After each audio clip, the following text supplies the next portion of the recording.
मेरा नाम मिथिलेश कुमार है। मेरा आज गाना रिलीज हुआ है, तो गाना जाके आप लोग सुनिए और पूरा आवाज़ सपोर्ट दीजिएगा। और एक दिन मेरे की ट्रेंडिंग में चलाइए कि जो मेरा गाना जो निकला पूरा एकदम हिट हो जाना चाहिए। बिहार के जमुई जिले में 20 सितंबर को पुलिस ने एक मिथिलेश मांझी नाम के फर्जी आईपीएस को गिरफ्तार किया था। उस वक्त मिथिलेश ने मनोज सिंह नाम के एक व्यक्ति को 2 लाख रुपए देकर उसे आईपीएस बनाने की बात कही थी। मिथिलेश की बात सुनकर पुलिस को लगा कि मिथिलेश खुद ठगी का शिकार हुआ है, इसलिए पुलिस ने बॉन्ड भरवाकर उसे थाने से छोड़ दिया। जिसके बाद रातों रात मिथिलेश काफी फेमस हो गया और लोग उसका इंटरव्यू लेने उसके घर पहुंचते रहे। इतना ही नहीं, भोजपुरी सिनेमा इंडस्ट्री में तो फर्जी आईपीएस को लेकर गाने तक बन गए।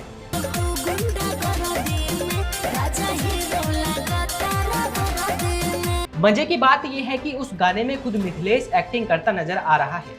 लेकिन इन सबके बीच पुलिस ने मामले की जांच की तो केस की पूरी कहानी ही बदल गई। जांच में पता चला कि मिथिलेश की कहानी ही फर्जी है। यहां तक कि सच्चाई सामने आने के बाद पुलिस ने भी अपना माथा पीट लिया।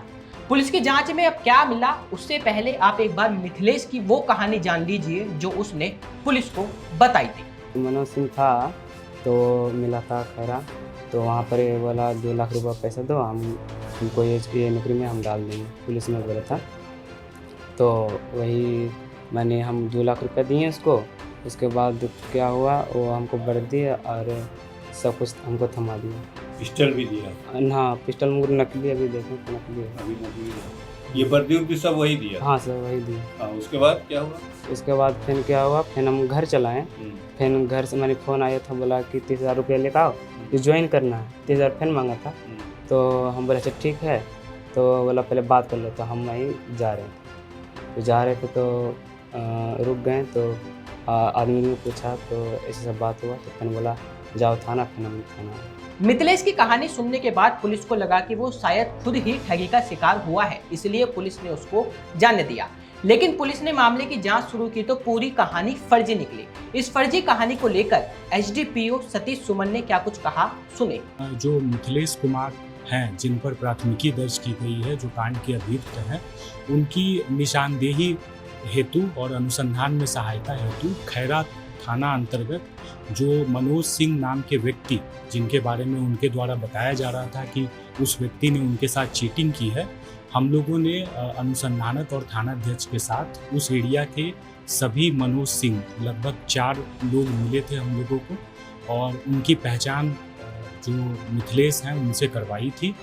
मिथिलेश के द्वारा उन चारों में से किसी की भी पहचान उस व्यक्ति के रूप में नहीं की गई है जिससे उन्होंने पैसे देकर फर्जी आईपीएस का ये वर्दी ली थी।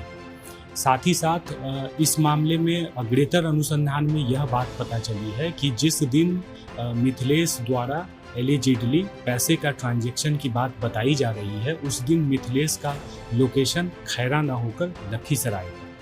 इस मामले में एक अन्य बात आई है कि मिथिलेश द्वारा जो 2 लाख रुपए हैं वो अपने मामा से लेने की बात हम लोगों को बताई गई थी, परंतु उसके मामा से पुलिस की जो पूछताछ है उसमें उसके मामा द्वारा ऐसे किसी भी 2 लाख रुपए एक मुश्त भुगतान की बात से इनकार किया गया है। मिथिलेश द्वारा पूछताछ के क्रम में 2 नंबर दिए गए थे और बताया गया था कि वे दोनों नंबर मनोज सिंह के हैं। पुलिस द्वारा उन दोनों नंबरों के सत्यापन में वे दोनों नंबर इनएक्टिव पाए गए हैं। इस प्रकार अब तक के जो अनुसंधान हैं उसमें ऐसे किसी भी व्यक्ति मनोज सिंह के संबंध में किसी भी तरीके का कोई पुलिस को लाभदायक सूत्र नहीं मिल पाया है।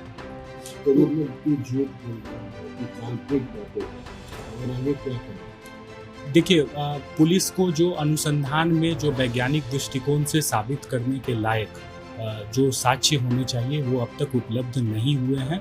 इस परिस्थिति में हम लोग यह मान रहे हैं कि इस घटना में जो बातें मिथिलेश के द्वारा बताई जा रही हैं वो तथ्य से परे हैं। अनुसंधान में हम लोग अग्रेतर जो विधि की अन्य धाराएं हैं उसके तहत कार्रवाई करेंगे। तो क्या पुलिस मिथिलेश को अरेस्ट करेगी, गिरफ्तार करेगी? देखिए, मिथिलेश को जो धारा 35(3) है भारतीय नागरिक सुरक्षा संहिता, उसके तहत उसे कार्रवाई करते हुए बंद पत्र पर मुक्त किया गया है।